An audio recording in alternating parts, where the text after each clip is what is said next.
बिस्मिल्लाहिर्रहमानिर्रहीम। अस्सलाम वालेकुम dear viewers, welcome back to technology hub Allah. आज हम डिस्कस करने लगे हैं what is the B plus trees. As we know, last lectures में हमने जो देखा बी ट्रीज के बारे में, हमने उसकी प्रॉपर्टीज भी कुछ देखी थी। कितने चाइल्ड हो सकते हैं, एक ही नोड पे मल्टीपल कीज भी हो सकती हैं एंड ऑल दैट। ये सारी प्रॉपर्टीज जो हमने लास्ट लेक्चर में भी देखी थी, ठीक है, इन सब का भी पता होना चाहिए पहले आपको। ओके, आफ्टर दैट नेक्स्ट हम आते हैं कि जब हमने इसी बी ट्री में ही क्रिएशन की थी इसकी with the help of multiple data. Suppose हमने डिफरेंट वैल्यूज लेके इसमें इंसर्शन करना शुरू की थी वन बाय वन।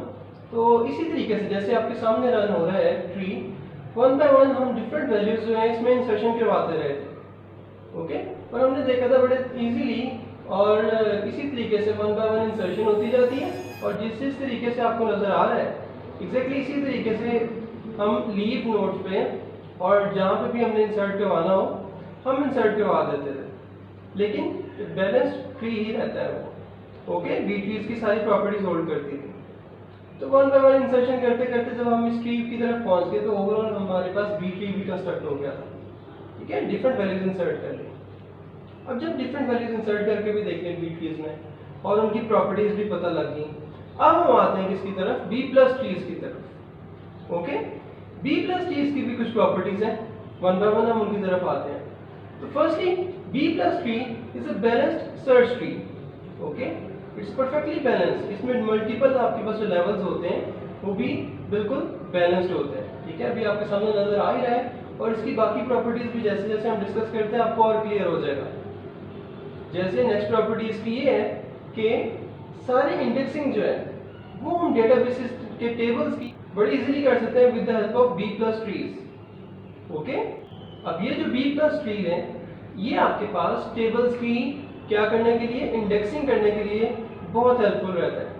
सपोज जहाँ हमारे पास बहुत ज़्यादा डेटा पड़ा हो, ठीक है, मल्टीपल टेबल्स पड़े हो डेटाबेसेस में, उनकी इंडेक्सिंग के लिए। और इंडेक्सिंग आपको पता है किस लिए ज़रूरी होती है, इंडेक्सिंग अगर मल्टीपल टेबल्स पड़े हो तो उनमें सर्चिंग बहुत ईजी करवा देता है। Okay, after that next property की तरफ आए। सपोज बी प्लस ट्रीज जो है बी ट्री की तरह अगर कंपैरिजन करें तो इसमें डेटा जो है वो कहाँ पे पड़ा होता है। बी ट्री में देखें जरा डेटा कहाँ पे पड़ा होता है, इंटरनल नोड्स और लीफ नोड पे पड़ा होता है। बी प्लस ट्री में अगर हम बात करें तो डेटा आपके पास कहाँ पे पड़ा होता है, जो वैल्यूज हैं, ठीक है, जो कीज हैं वो कहाँ पे पड़ी होती हैं, वो आपके पास लीफ नोड्स में सारी की सारी मिल जाती हैं आपको। ओके, अभी जरा इस बी प्लस ट्री में चेक करें, सारे की सारी वैल्यूज, जितनी भी वैल्यूज हैं वो आपको लीफ नोड्स में एक ही लेवल पे मिल जाती हैं। ये एक प्लस पॉइंट है किसका, बी प्लस ट्रीज का। और अगेन एक और प्रॉपर्टी इसकी बहुत इंटरेस्टिंग है कि सारे जितने भी लीफ नोड्स हैं वो लिंक टुगेदर किस फॉर्म में होते हैं कि आपके पास सिंगली लिंक लिस्ट जो है वो बना रहे होते हैं। ठीक है, लिंक लिस्ट का कॉन्सेप्ट भी आपको पता है, लास्ट लेक्चर्स में हम डिस्कस कर चुके हुए हैं। तो लिंक लिस्ट आपके पास क्या होती है, उसमें मल्टीपल नोड्स होती हैं, हर नोड के दो पोर्शन होते हैं। फर्स्ट पोर्शन में डेटा पड़ा होता है और सेकंड पोर्शन में एड्रेस पड़ा होता है, और उसके पास एड्रेस किसका होता है, नेक्स्ट नोड का। ओके जी, तो सिमिलरली इस ट्री का अगर हम लास्ट लेवल चेक करें जिसमें सारे के सारे लीफ नोड्स हैं, तो सारी की सारी लीफ नोड्स जो हैं वो कंबाइन होकर क्या बना रहे हैं, एक सिंगली लिंक लिस्ट। ओके, कि जिसके पास क्या होते हैं, डिफरेंट डेटा, और हर डेटा के पास एड्रेस होता है उससे नेक्स्ट नोड का। ओके जी, हर नोड के पास एड्रेस होता है उससे नेक्स्ट नोड का, तो साथ साथ हम पॉइंटर्स को मैनेज कर रहे होते हैं। And the next property is कि हम इसमें क्या कर रहे होते हैं, कीज यूज कर रहे होते हैं, वो इंडेक्सिंग के लिए काम आती हैं आपकी। सपोज अब आपके सामने ये बी प्लस ट्री है, तो इसमें जो कीज नजर आ रही है आपको, जो हाईलाइट की हुई है, वो किस लिए यूज हो रही होती है, इंडेक्सिंग के लिए। ठीक है, उसकी वजह से इंडेक्सिंग बहुत ईजी हो जाती है।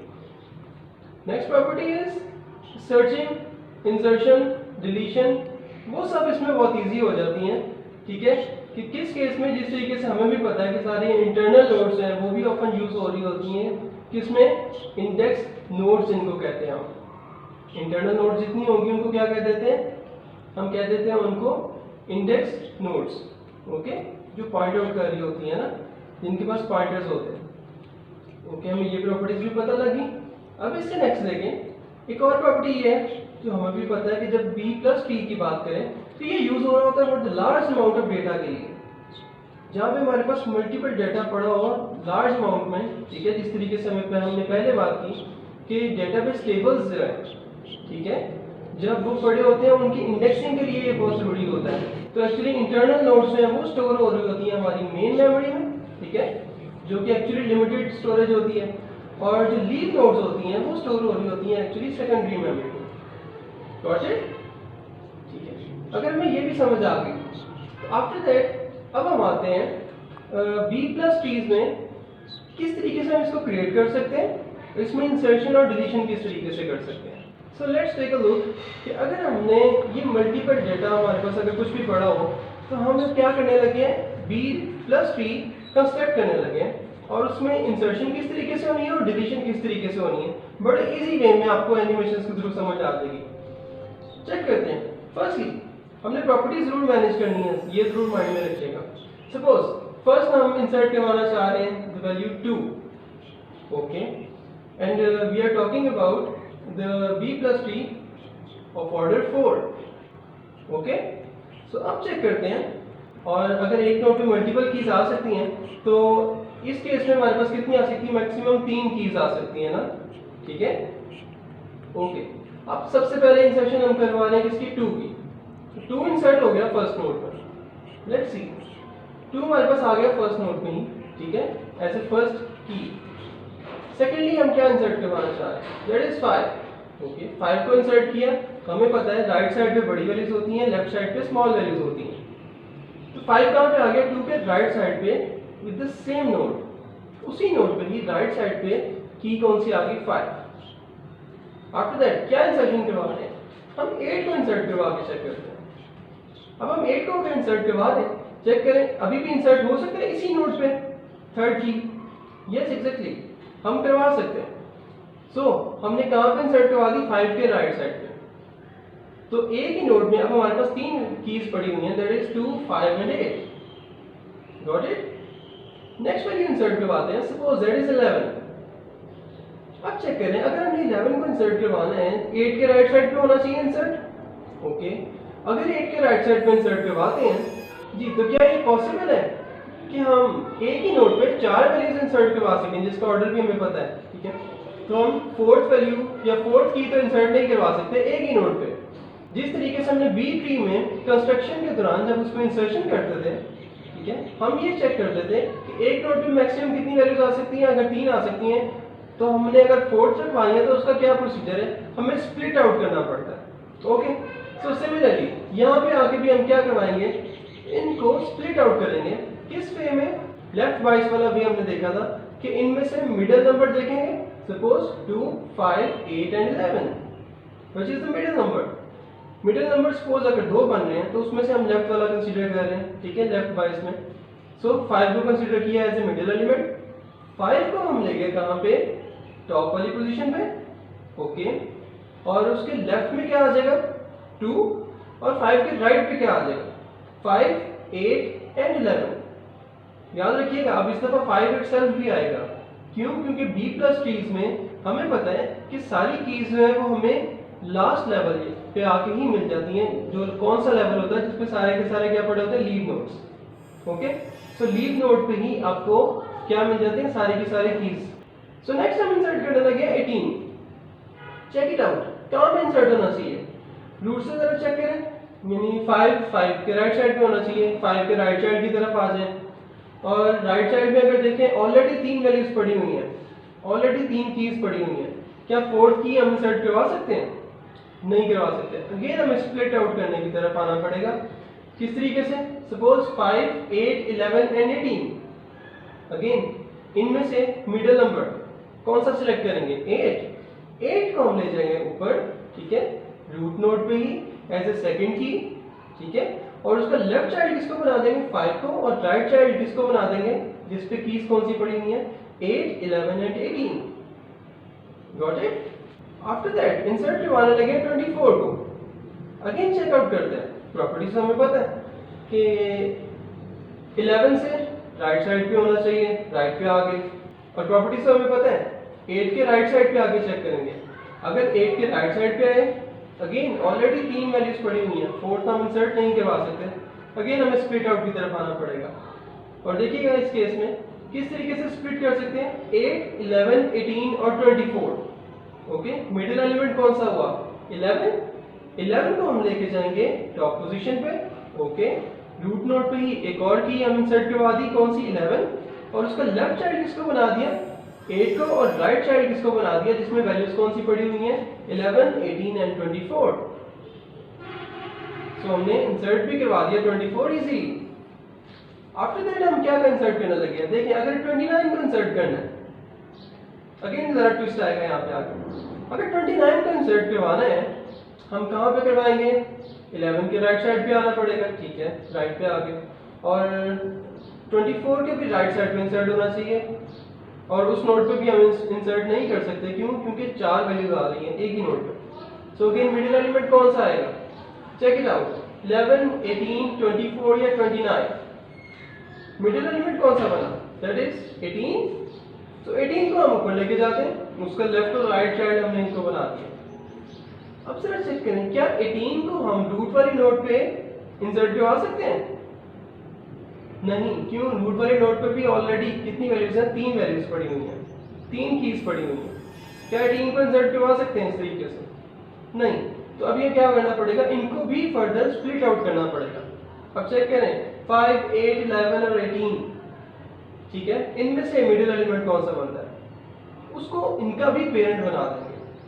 सपोज 8 को बना दिया मिडिल एलिमेंट और उसको ले गए रूट पोजीशन पे, और 8 का लेफ्ट साइड किसको बना दिया, 5 को, और राइट साइड किसको बना दिया, 11 एंड 18 को, ठीक है जी। अब चेक करें, प्रॉपर्ली इंसर्ट हो गया 29 भी, और आफ्टर दैट अगर 32 को इंसर्ट करवाना है, 32 को इंसर्ट करवाते हैं, 8 से ग्रेटर है, राइट साइड पे आएगा, ठीक है, क्योंकि हमें पता है इंसर्शन होनी है हमेशा कहाँ पे है, लीफ नोड पे आके ही होनी है, लेकिन चेकिंग हम रूट से ही करना शुरू करते हैं। 8 से ग्रेटर है, 8 के राइट पे आ जाए, 11 और 18 पड़ा हुआ है जिस नोड में, तो 18 से भी ग्रेटर है, 18 से भी राइट पे आ गए, और क्या इंसर्ट करने लगे, 32, क्या 32 इंसर्ट करवा सकते हैं, उससे भी राइट वाली नोड पे, जहाँ पड़ा हुआ है हमारे पास 18, 24 और 29, तो 29 के भी राइट पे 32 बनता है, लेकिन अगेन उस नोड पे 4 वैल्यूज आ जाती हैं, तो हमें अगेन स्प्लिट आउट करना पड़ेगा। स्प्लिट आउट किस तरीके से कर रहे हैं, चेक करें, मिडिल एलिमेंट इनका क्या बना, 24 को लेके गए अपवर्ड, ठीक है, और उसका लेफ्ट साइड बन गया 24 का 18, और उसका राइट साइड जो बना है उसमें कीज कौन सी आ गई, 24, 29 एंड 32। Got it. तो प्रॉपर्ली इस तरीके से 32 भी इंसर्ट हो गया। आफ्टर दैट 44 को भी इंसर्ट करवाते हैं, एक और वैल्यू, लास्ट वन, इसके बाद हम डिलीशन की तरफ आ रहे हैं। चेक करें, 8 से ग्रेटर है, 8 से ग्रेटर है तो उसके राइट पे आएंगे, 24 से ग्रेटर है तो इसके भी राइट पे आएंगे, तो 24 से अगर ग्रेटर है तो राइट साइड पे जब आएंगे, चेक करें उस भी नोड पे मल्टीपल वैल्यूज पड़ी हुई हैं ऑलरेडी 3, तो हम फोर्थ वैल्यू इंसर्ट नहीं करवा सकते, तो क्या करना पड़ेगा हमें, अगेन स्प्लिट आउट करना पड़ेगा। किस तरीके से स्प्लिट आउट होना है, गौर से देखिएगा। सपोज अब हमारे पास जो है 24, 29, 32 और अभी जो इंसर्ट करवा रहे हैं 44, ठीक है, ये 4 वैल्यूज आ गए, इनका मिडिल एलिमेंट क्या बना, दैट इज 29। तो 29 को लेके जाएंगे इसके पेरेंट पे, ठीक है, और 29 का लेफ्ट साइड बन जाएगा 24, और 29 का राइट साइड बन जाएगा जिसमें कीज कौन सी पड़ी हुई है, 29, 32 एंड 44, और 29 की प्लेसमेंट अब भी चेक करें, तो इस नोड पे जो इंटरनल नोड है, क्या वहां 29 इंसर्ट करवा सकते हैं, वहां पे भी हम 29 इंसर्ट नहीं करवा सकते, ऑलरेडी 3 कीज जो है वो पड़ी हुई हैं इस नोड पे। ओके, तो अगेन इसको भी स्प्लिट आउट करना पड़ेगा हमें। तो ये भी पॉसिबिलिटी है कि सिर्फ वन टाइम इंसर्शन के दौरान ही हमें मल्टीपल टाइम स्प्लिट आउट करना पड़ रहा है ट्री, ठीक है, लेकिन डजंट मैटर, हम करते जा रहे हैं, लेकिन प्रॉपर्टीज फुलफिल होनी चाहिए। चेक करें, अब हमारे पास 11, 18, 24 और 29, इनका मिडिल एलिमेंट क्या बना, 18, तो 18 को लेके इससे भी ऊपर रूट वाली पोजीशन पे, ठीक है, एज ए सेकंड की 8 के बाद। ओके, तो आफ्टर दैट 18 का लेफ्ट साइड क्या बन गया 11, और 18 का राइट साइड क्या बन गया 24 एंड 29। ओके, अब प्रॉपर्ली चेक करें, हमने मल्टीपल वैल्यूज को इंसर्ट करवा के देख लिया कि अब बी प्लस टी में किसी भी तरह की इंसर्शन आएगी, बड़ी इजीली आप लोग कर सकते हैं। डिलीशन किस तरीके से होगी, सपोज इसी बी प्लस टी में हमने अगर डिलीट करवानी है कोई वैल्यू, सपोज अगर 32 को डिलीट करवाते हैं, check it out, leaf node पे ही आपको सारी कीज मिल जाएंगी। चेक करें कहाँ पे 32 पड़ा हुआ है। 32 पड़ा हुआ है हमारे पास लीव नोड में सबसे राइट साइड पे, ऐसे ही तो लास्ट नोड है जिसपे हमारे पास वैल्यूज पड़ी हैं 29, 32 एंड 44। तो सिंपली 32 यहाँ से डिलीट होगा और इस लास्ट नोड पे वैल्यूज जो पड़ी होंगी वो कौन कौन सी, 29 एंड 44। ओके, और कोई चेंजिंग नहीं हुई ट्री में, सिंपली 32 हो गया डिलीट। नेक्स्ट चेक करते हैं कोई और वैल्यू डिलीट करके, दैट इज 5। अगर हमने 5 को डिलीट करवाना है, चेक करें अब 5 हमारे पास सिर्फ कहाँ पे, सिर्फ लीव नोड में ही नहीं है, इंटरनल नोड में भी आ रहा है। ऐसे ही सपोज 5 हमारे पास लीव नोड में भी आ रहा है और ये इंटरनल नोड में, उसका पेरेंट भी 5 है। ओके, तो अगर हमने इसको डिलीट करवाना है 5 को, जरा चेक करें कि हमें इससे अबव वाली नोड पे जो 8 पड़ा हुआ है, ठीक है, अगेन उस 8 को नीचे लाना पड़ेगा, 11 के साथ वाली नोड पे मर्ज करना पड़ेगा, उसको मर्ज करेंगे 11 के साथ, ठीक है।